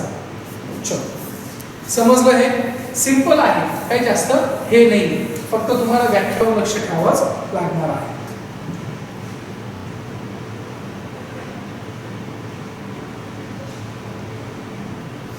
सगळ्यात महत्वाचं बघा, मानवी हक्क संरक्षण अधिनियम 1993 अंतर्गत राज्य मानवी हक्क आयोगाचे असलेले अध्यक्ष चेअरपर्सन. आता सभाध्यक्ष म्हणजे तिथं तुम्हाला थोडं टेन्शन आलं सर, लगेच इकडे काय करायचं, इंग्लिशमध्ये बघायचं. काय सांगितलं, chairperson of the state human rights commission. चिंदी क्वेश्चन आहे, चिंदी म्हणजे एकदम सिंपल क्वेश्चन आहे. सामान्य मुलगा ज्यांनी फक्त 2-3 वेळेस बऱ्यापैकी NHRC काय आहे, स्टेट HRC काय आहे त्या पद्धतीचं असलेलं जर तुम्ही वाचलं तर तुम्हाला सगळ्या गोष्टी लक्षात येऊन जाईल.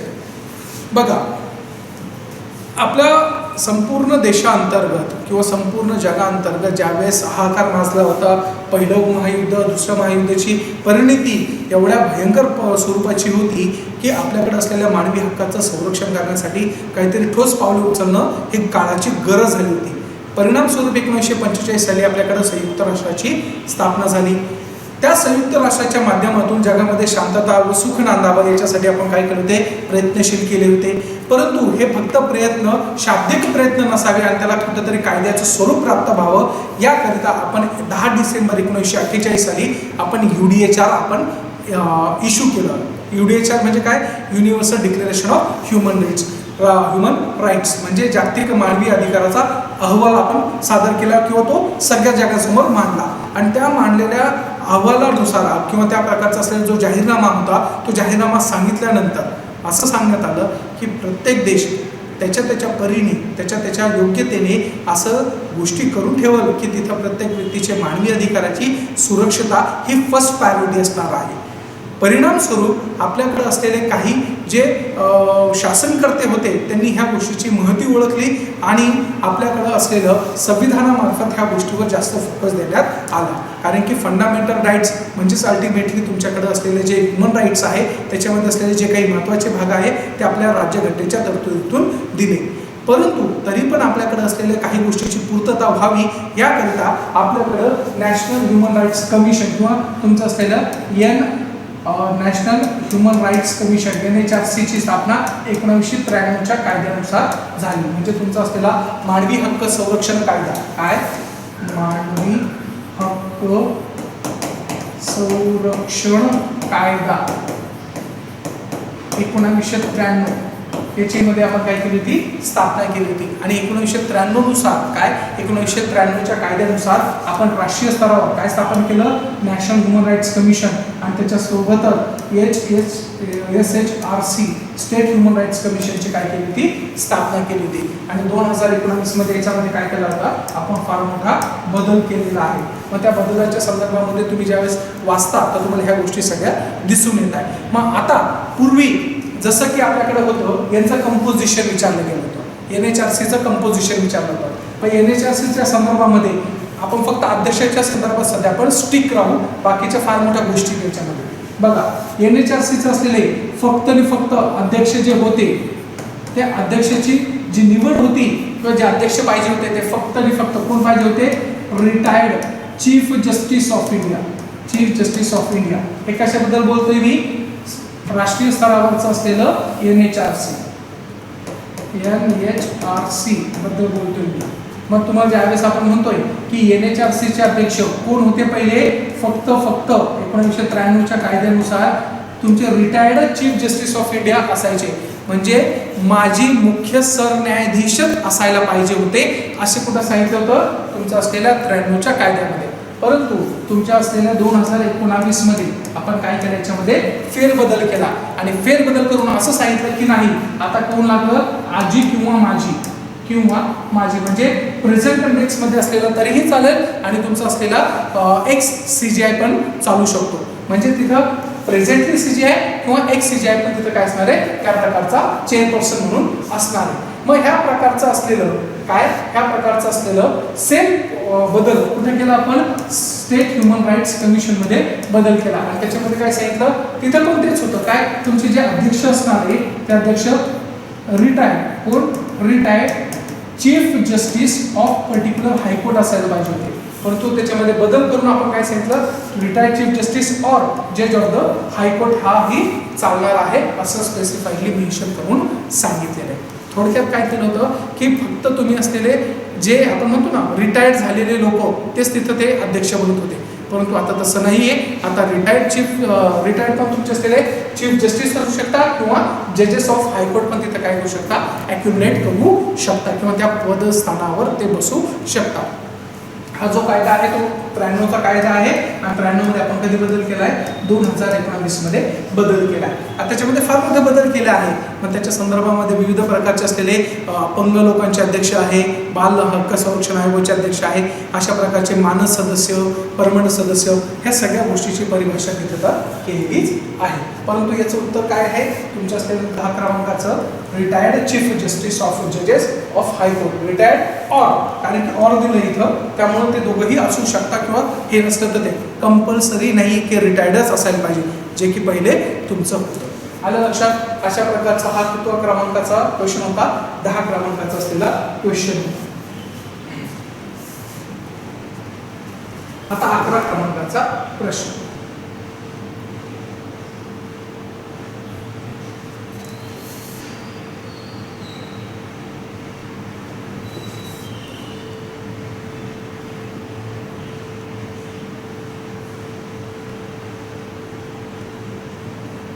सिंपल क्वेश्चन आहे, फक्त नीट ऑब्झर्व केलं असतं ना तर तुम्हाला बरोबर कळलं असतं. बघा काय आहे तुमचं असलेलं, त्या प्रकारचं असलेलं क्वेश्चन. बघा पुढील विधाने विचारात. बघा हे मुद्दाम पेपर याच्यासाठी जवळ ठेवलेला आहे की क्रॉस चेक करायला, परत क्वेश्चन चुकीचा खालीवर नको व्हायला, कारण की हे आय थिंक डी सेक्शन आहे, डी सेक्शनच्या त्यामुळं एकदा क्रॉस चेक करून घेतलं. ठीक आहे, चलो 11 क्रमांकाचा असलेला क्वेश्चन काय सांगतो? बघा विधान, अनुसूचित जाती व अनुसूचित जमाती अत्याचार प्रतिबंधक कायदा अधिनियम 1989 म्हणजे ॲट्रॉसिटी ॲक्ट, ॲट्रॉसिटी ॲक्ट 1989 अंतर्गत अत्याचार म्हणजे कलम 3 नुसार शिक्षेस पात्र गुन्हा. आठवलं, लक्षात आलं? लगेच पाठीमागचा क्वेश्चन तुम्हाला लगेच कळतं काय की तुमचं असलेलं. ठीक आहे, मग पहिलं क्वेश्चन बघू घेऊ, नंतर तुम्हाला मी एक्सप्लेन करतो. विधान क्रमांक 1 काय सांगतो? ॲट्रॉसिटी ॲक्ट 1989 आहे, त्याच्या अंतर्गत अत्याचार म्हणजे काय असेल तर कलम 3 नुसार जे शिक्षेस पात्र गुन्हा असणार आहे ते सगळे गुन्हे काय म्हणजे ॲट्रॉसिटी आहे. त्याच्यासोबत विधान क्रमांक 2 काय सांगतं? विधान क्रमांक 2 सांगतंय की ॲट्रॉसिटी ॲक्ट 1988 अंतर्गत विशेष न्यायालय, काय विशेष न्यायालय, आणि म्हणजे कोणतं विशेष न्यायालय? कलम 8 अंतर्गत विशेष न्यायालय असलेले सत्र न्यायालय होय. अशा त्याबद्दल भाष्यता केली आहे. मग तिथं विधान अ बरोबर, विधान 2 चूक, विधान 2 बरोबर म्हणजे सेकंड बरोबर, फर्स्ट रॉंग आहे, अशा पद्धतीचं दिले. परंतु ज्यावेळेस तुम्ही ॲट्रॉसिटी ॲक्ट 1989चं ज्यावेळेस प्रॉपरली स्टडी करता विद्यार्थी मित्रांनो, त्यावेळेस मी तुम्हाला तेच सांगतो की तुम्हाला पर्टिक्युलर काही जे सेक्शन्स आहेत ते सेक्शन 2 ते 3 वेळेस पाठच करावं लागणार आहे. त्याच्यातलं सगळं सेक्शन क्रमांक 3, जसं की सिव्हिल राईट्स ॲक्टमध्ये तुमच्याकडं सेक्शन क्रमांक 3. आता बघा मी संबंध का सांगतोय, कारण की 1955चा कायदा आणि ॲट्रॉसिटी ॲक्टमध्ये असलेला डिफरन्स पण काय आहे किंवा त्याच्यामध्ये असलेली आपण म्हणतो ना डिफरंटली ॲबिलिटी काय आहे ते मेन्शन केले. ज्यावेळेस सिव्हिल राईट्स ॲक्ट सांगतो त्या सिव्हिल राईट्स ॲक्टचा असलेला सेक्शन 3 क्रमांक जो आहे तो सांगतो तुमच्या असलेले धार्मिक निसमर्थता. सेक्शन 4 सांगतो सामाजिक निसमर्थता. मग हे वेगवेगळं करण्यापेक्षा तुमच्या असलेल्या ॲट्रॉसिटी ॲक्टमध्ये सेक्शन 3 मध्ये जे गुन्ह्यांचे प्रकार दिले आहेत, काय वाळीत टाकणे, काहीतरी घाणेरडं खाऊ घालणे किंवा त्याची गाडीवर बसून धिंड काढणे किंवा एखाद्या व्यक्तीला जातीवाचक शिव्या देणे किंवा एखाद्या व्यक्तीला त्या प्रकारचं असलेलं हिनवणे, त्याच्यासोबत व्यवहार न करणे, त्याच्यासोबत त्याला घर न विकणे, त्याला त्या सोसायटीमध्ये राहून न देणे, अशा विविध प्रकारचे असलेले जे गुन्हे असणार आहे ते गुन्हे तुमच्या असलेले कुठं मेन्शन केले आहे? सेक्शन 3 मध्ये मेन्शन केलेलं आहे. म्हणजे 3 सेक्शनमध्ये त्या प्रकारचं असलेली सगळी इत्थंभूत माहिती दिली की असा केलेला जो गुन्हा असेल तो काय असणार आहे? Atrocity will be consider that. आणि तो व्यक्ती अफेक्टेड व्यक्ती डायरेक्ट पोलीस स्टेशनमध्ये जाऊन नॉन बेलेबल्स खाली आणि नॉन कॉग्नेजेबल, नॉन कंपाऊंडेबल किंवा कॉग्नेजेबल अपराध म्हणून तिला काय केलं जाणार आहे? तो रजिस्टर केला जाणार आहे. मग अशा पद्धतीचं असलेलं हे सगळं सेक्शन 3 मध्ये सांगितलेलं आहे. म्हणजे तुमचं असलेलं विधान क्रमांक काय आहे? परफेक्ट आहे. सोबतच ह्या ॲट्रॉसिटी ॲक्ट 1988 खाली आपण अशा गोष्टीवर फोकस केला आहे की ह्या गोष्टीची ह्या गोष्टीची पूर्तता आणि ह्या गोष्टीचं फास्ट प्रकारचं डिस्पोजेबल व्हावं याच्यासाठी आपण स्पेशल कोड स्थापन केले. स्पेशल कोड म्हणजे नवीन कोड नाही स्थापन करायचं, ऑलरेडी जे कोड दिलेले आहे, जे ऑलरेडी जजेस बसले आहेत त्यांना स्पेशल पॉवर द्यायची की हे मॅटर फक्त तुम्ही चालवायचं. मग अशा प्रकारचं असलेलं तुमचं विशेष न्यायालय स्थापन करण्याची पॉवर ह्या सेक्शन 14 मध्ये दिली आहे. कुठे दिले आहे? 14 मध्ये. म्हणजे हे चुकीचं आहे. सेक्शन 14 मध्ये दिलेलं आहे. कुठे दिलं आहे विद्यार्थी मित्रांनो? सेक्शन 14 मध्ये. सेक्शन 14 मध्ये स्पेसिफाईडली सांगितलेले की तुमचा असलेला सेशन जज कोण? सेशन जज त्या प्रकारचा असलेला सेशन जज विल बी कन्सिडर्ड ॲज अ विशेष न्यायालय स्पेशल कोर्ट म्हणून तो काय करणार आहे, ऑपरेटिव्ह नेचरमध्ये असणार आहे. आणि अशा पद्धतीने त्या व्यक्ती काय करेल, ह्या सगळ्या गोष्टीला डील करण्याची कॅपॅसिटी ठेवणार आहे. मग इथं तुमचा असलेला सेकंड जो ऑप्शन चुकीचं होत असेल तर तो तुमचं पहिलं बरोबर आहे. विधान 1 बरोबर, दोन्ही विधाने बरोबर तर नाही आहे, दोन्ही विधान चुकतं नाही आहे, म्हणजे तुमचं असलेलं काय असणार आहे, सेकंड बरोबर पहिलं ऑप्शन असणार आहे. विधान 1 बरोबर, सेकंड चूक. आलं लक्षात. स्पेशल न्यायालय कुठे, विशेष न्यायालय कुठे सांगितलेलं आहे, सेक्शन 14 मध्ये सांगितलेलं आहे. आलं लक्षात. 5 मिनिटाचा ब्रेक घेऊ, त्याच्यामध्ये लगेच बघू.